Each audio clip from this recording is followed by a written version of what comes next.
Saludamos, al licenciado Juan Cubi. Él es analista político, experto en temas de desarrollo. Licenciado Cubi, bienvenido. El día de ayer conversábamos con otra analista, Caroline Ávila, y señalaba que en las cumbres por lo general hay contracumbres. Esto se da en las cumbres más grandes del mundo. Aparentemente no va a ser la excepción en la ciudad de Cuenca. Iniciaría preguntándole a usted qué tan legítimo es el de utilizar para los fines que sea este tipo de situaciones para llevar adelante capítulos de la resistencia o de la protesta social. Bienvenido.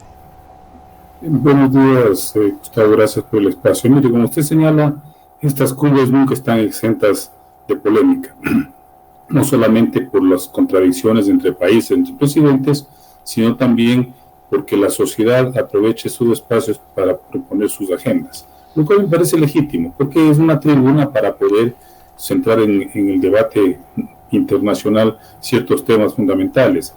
Yo creo, por ejemplo, que en este momento hay que hablar seriamente y aprovechar esa cumbre para denunciar el tema de la crisis climática, porque es a todas luces, por demás evidente, que nos está afectando gravemente, y ahí hay una responsabilidad de los estados, de los gobiernos, y es una responsabilidad que incluso ya está tocando a países como España, que es parte de esta cumbre iberoamericana. Porque me parece interesantísimo que se plantee una discusión ya seria desde la región, estamos hablando de Iberoamérica, frente al contexto geopolítico que se va a hacer con una crisis tan grave como la ambiental. Esos son temas centrales frente a los cuales una presión social, una exigencia de pronunciamiento puede ser muy válida.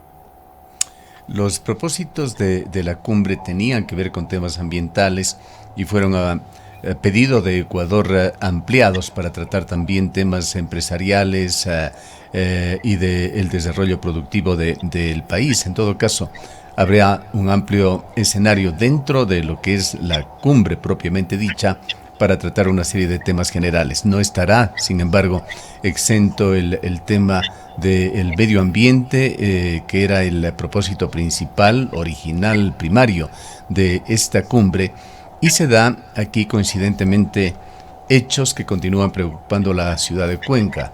Una consulta previa que se habría realizado de una forma bastante opaca el pasado 31 de octubre en sectores cercanos a Quimsacocha, Victoria de el Portete y los cantones vecinos, en pequeñas comunidades. Muy poca gente sabe cómo se realizó esto. Trascendieron, sin embargo, algunos documentos del Ministerio del Ambiente, y ahora se señala que tras esta consulta que se la realizó con subterfugios, en definitiva, el proyecto Loma Larga estaría a punto de recibir una licencia ambiental. Todo esto configura también una situación que contribuye a convertir a esta cumbre en un espacio en el cual los grupos ambientales de la provincia de La Suay y de la ciudad de Cuenca le harán llegar un mensaje al presidente. Gustavo, la agenda de defensa del medio ambiente a nivel global es una agenda que incluye miles de microagendas, todas válidas, porque es una lucha por la defensa de la naturaleza de los territorios. El caso que usted señala es uno más de tantos que constituyen atropellos frente a la defensa de un bien natural que nos compete como humanidad. Ya no es un tema solamente de una comunidad campesina, de un sector geográfico, no, es un tema global. Entonces es coherente con lo que yo estaba diciendo, es decir, ¿cuál es el debate central de esta cumbre iberoamericana? Es cómo se va a enfrentar el tema de la amenaza al medio ambiente, porque ahí sí hay diferencias. Sí, entre estos paliativos que quieren ponerse de ciertas agendas globales a lo que implicaría realmente una política de defensa fundamental de no solamente la naturaleza, sino de los derechos de los pueblos. Y ahí hay, claro, diferencias que pueden expresarse desde la demanda social. Hay intenciones de intenciones. También ha trascendido, y esto se lo ha hecho público, por parte de este Comité Internacional por la Libertad de Jorge Glass, que está integrado fundamentalmente por algunas personalidades relacionadas con el socialismo del siglo XXI, que han hecho un llamado a los mandatarios iberoamericanos invitados a esta cumbre a venir únicamente si es que de antemano se le otorga salvoconducto al ex vicepresidente de la República, Jorge Glass, para viajar a México. ¿Qué opina de esta otra faceta? Primero que es una petición absurda, que no tiene mayor sentido, porque no creo que los países comprometidos, ni los presidentes, los mandatarios comprometidos con esta cumbre, vayan a preocuparse o a centrar su agenda en una demanda, primero, tan secundaria, tan terciaria, y segundo, que no tiene mayor fundamento. Porque obviamente desde la otra óptica se está planteando que el señor Jorge Glass, como todos lo conocemos en el país, es un reo por actos de corrupción que fueron debidamente probados. Y el conflicto diplomático internacional no puede ser tratado de esa manera en una cumbre, como pidiéndole que no asistan a los presidentes porque, digamos, mientras no liberen a Jorge Glass. Es un tema de la justicia, un tema de la diplomacia, de manera que no creo que tenga mayor trascendencia. Obviamente, los interesados en sacar de la cárcel a Jorge Glass van a hacer todo el escándalo y la bulla posible, porque es parte de su estrategia, pero no le veo que tenga mayor perspectiva. Bien, vayamos a otro tema que ha generado mucho revuelo en Ecuador en esta semana: la divulgación de los chats de Fernando Villavicencio, de su teléfono.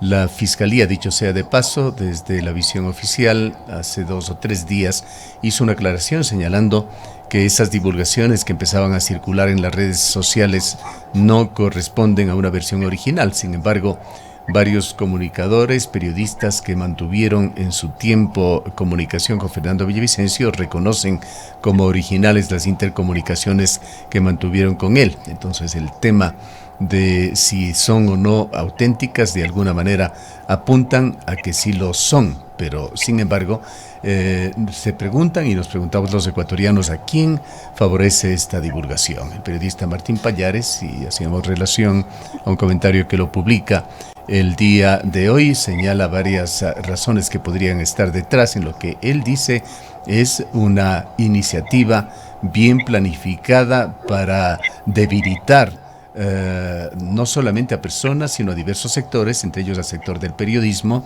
a la fiscal general de la nación, y favorecer de alguna manera a las mafias, debilitando las causas que persiguió y combatió Fernando Villavicencio. El criterio es también de que estos chats con sus contenidos de alguna manera empañan la imagen de Fernando Villavicencio. ¿Qué opinión tiene usted sobre esto? Gustavo, creo que estamos en una situación complicadísima en el país, porque que se haya filtrado una información tan delicada para un caso que conmocionó al país y que debería ser asumido con la mayor seriedad posible, como es el asesinato de un candidato a la presidencia de la República, no puede ser reducido a un tema de dimes y diretes, casi que en una comedia de telenovela, porque lo que hace es no solamente afectar la imagen de una persona que, digamos, merece nuestro respeto, porque además dio su vida en la lucha política, ¿no?, sino que convierte a la política en una disputa de mercado, en una disputa de cantina, ¿no? Y eso es gravísimo, ¿sí? Y es triste que se utilice estos recursos como una estrategia electoral. El problema, Gustavo, ya lo acaba de demostrar el señor Donald Trump en los Estados Unidos. El problema que vive el mundo es que ese tipo de recurso está dando réditos electorales.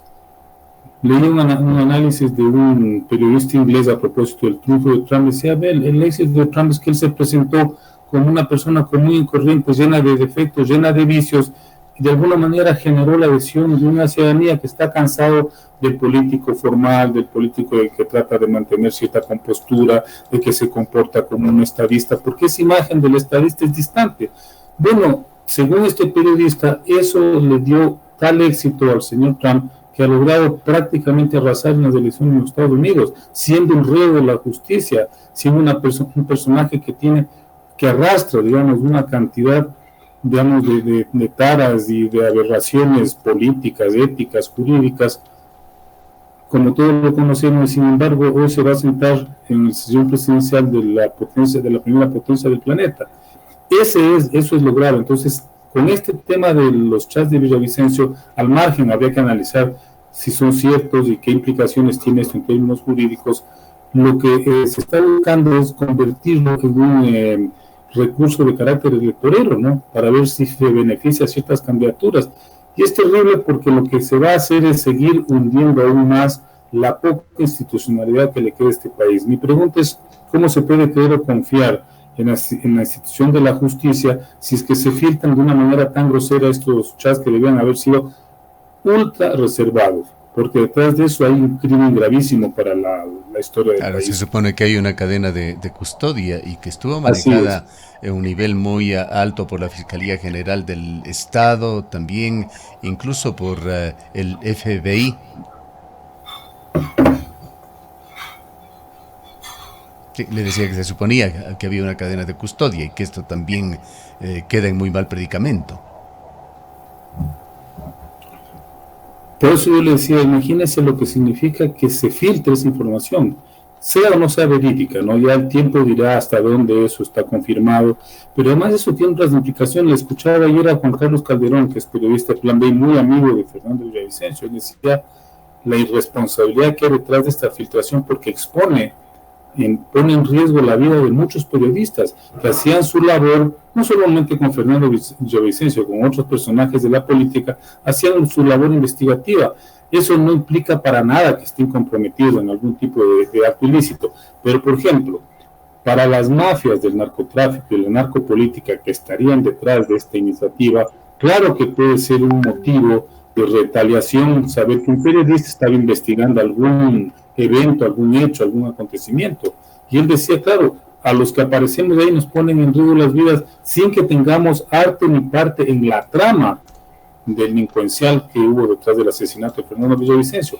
Pero como usted decía al inicio, a la introducción de esta entrevista, en política resulta que ya todo vale, ya no importa nada. Le decía, le traía a colación en lo de Trump, que hizo gala, Donald Trump hizo gala de las irregularidades y los delitos que cometió para ganar la presidencia de la República.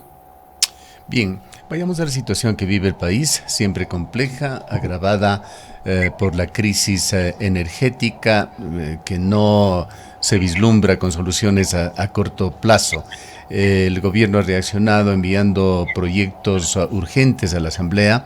El proyecto de ley orgánica para el alivio financiero, fortalecimiento de las generaciones en el Ecuador, que llegó a la Asamblea, otro proyecto para combatir el manejo de dineros que vienen de las mafias y de la corrupción, que vino acompañado también de elevación en determinados impuestos, en este caso para la compra-venta de vehículos usados, más bien la imposición de un impuesto, originalmente fue para vehículos nuevos, lo cambió a última hora el presidente para vehículos usados, y por otra parte también un tema que ha generado polémica desde que se conoció inicialmente este proyecto, que se propone que las universidades ecuatorianas y los institutos superiores que estaban exentos de impuesto a la renta comiencen a pagarlo.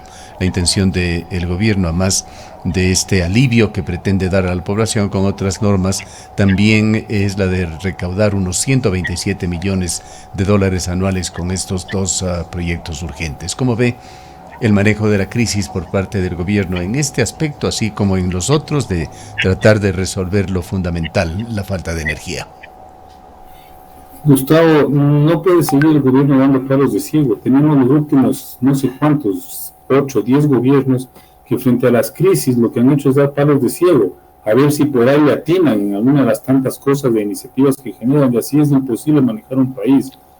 Aquí hay cosas que son fundamentales. A mí me parece que en el siglo XXI, que un país que se considere una república democrática no asegure algo como la electricidad, que es este momento un bien tan fundamental y básico para la vida, como el aire que respiramos, como el agua, como otro tipo de servicios, que no puede asegurar, es grave. Eso evidencia un profundo retraso, una limitación para construir un país más vivible, un país que garantice la inclusión de la gente. Y frente a eso yo no veo que exista la decisión desde las élites, desde los sectores políticos y económicos, desde los grupos de poder, de asumir seriamente esa estrategia que necesita este país para algo tan fundamental.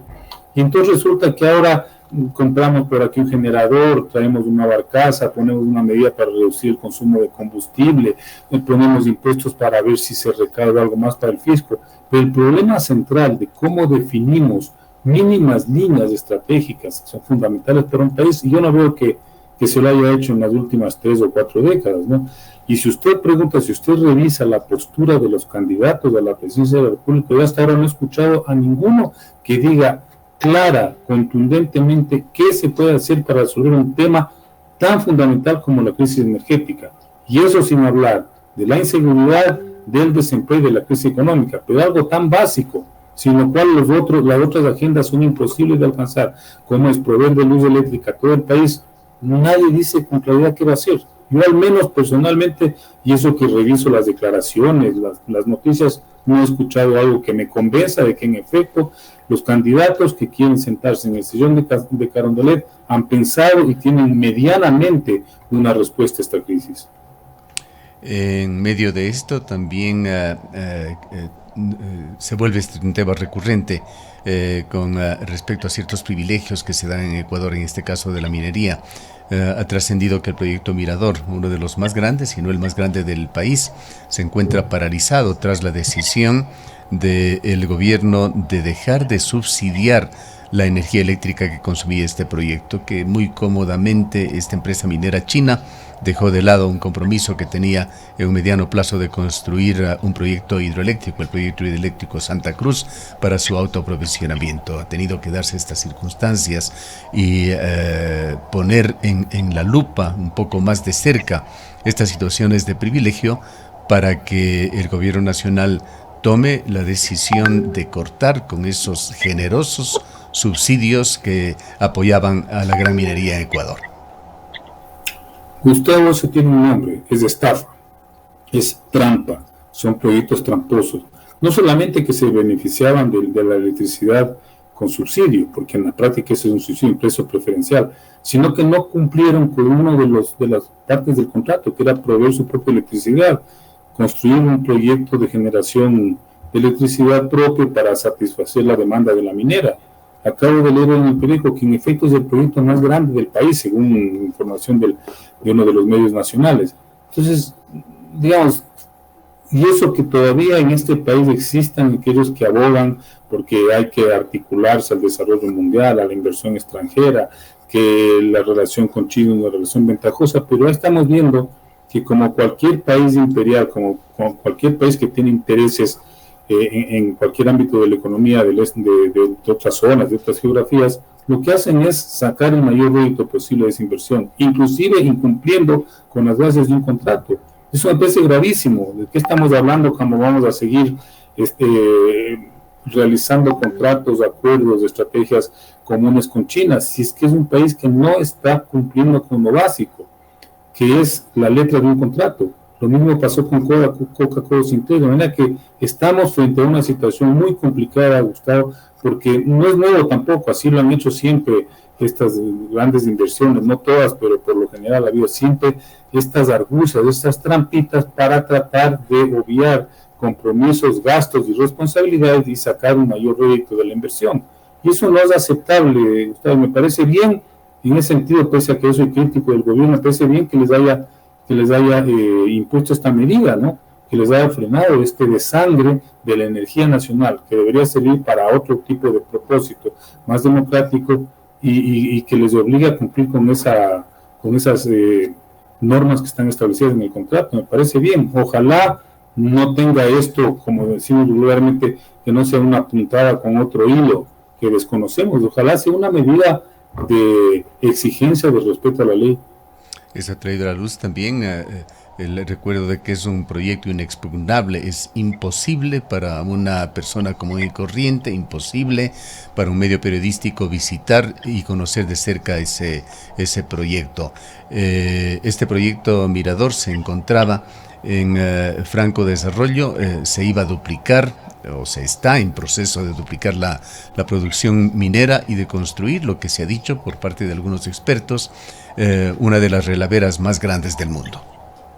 Gustavo, yo le invito a que usted lea un estudio que creo que le hice llegar a usted, que se llama El campo minado de la salud, que lo hizo Paola Granizo, sobre el proceso al inicio en Tundaime y todas las implicaciones que ha tenido ese proyecto para la sociedad, para la salud, para el medio ambiente.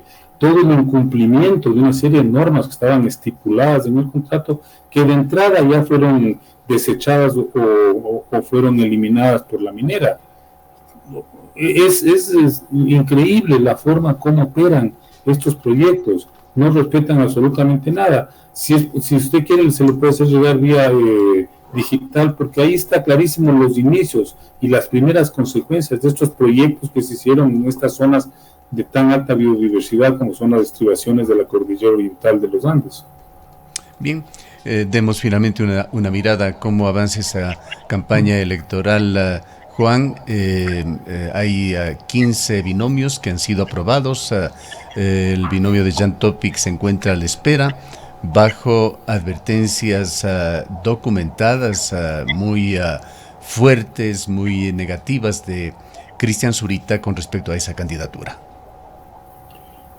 Bueno, vamos a repetir una elección como la del año pasado, el 2023, incierta. Yo no aseguraría todavía a quienes ni siquiera van a pasar a la segunda vuelta, Gustavo, a pesar de que trato de hurgar en la situación política, en el sentimiento electoral de los votantes, pero no logro todavía descifrar bien qué pueda pasar. No me sorprendería que aparezca por ahí alguna figura, algún candidato que esté atrás en la contienda y pueda de pronto irrumpir en la segunda vuelta. Todo eso es posible, Gustavo, porque usted está enfrentado a dos situaciones. Tiene un presidente que a mí me sorprende que todavía no tiene un desgaste ya mayor, ¿no? Habría que ver por qué razón, pero que obviamente con los apagones, con el fracaso del plan de lucha contra la inseguridad, con la crisis del empleo, con la crisis económica, debería estar ya desplomado, ¿no? Si no tiene alguna estrategia que le permite medianamente sostenerse, pero no sé si le sirva como para llegar a la segunda vuelta, y mucho menos para ganar. Tiene una candidata que se supondría, según las encuestas, que estaría disputando la segunda vuelta, pero está en una pasividad, en una inercia absoluta, y con un rechazo de la población justamente por estas prácticas absolutamente antiéticas en la política, que eso le está pasando factura, además de la imagen, digamos, tan desgastada, tan nefasta del expresidente Correa o del ex vicepresidente Glass. Tiene el señor Jan Topic, que se suponía que era el tercero en disputa, que todavía no puede inscribir su candidatura. Es un panorama totalmente incierto, pantanoso, Gustavo, y creo que no le auguran muy buenos días al futuro del país, lamentablemente. Sea quien gane, como le decía, yo no veo que exista una propuesta medianamente creíble de cómo se puede enfrentar la crisis del país. Usted, Juan, si no recuerdo mal, fue asesor en la Asamblea Nacional Constituyente. Y esto de reformar la Constitución, de ir a una Asamblea Nacional Constituyente, lo sostienen de alguna manera, creo que una media docena de candidatos. ¿Qué opina sobre esa posibilidad, sobre las Asambleas Nacionales Constituyentes que constituyen convertir al país en un libro abierto que puede tomar cualquier camino, no precisamente lo que puedan pensar quienes lo están proponiendo desde su distinta trinchera? Gustavo, el problema de este país no es hacer constituciones, sino respetar las constituciones. Esa es la clave.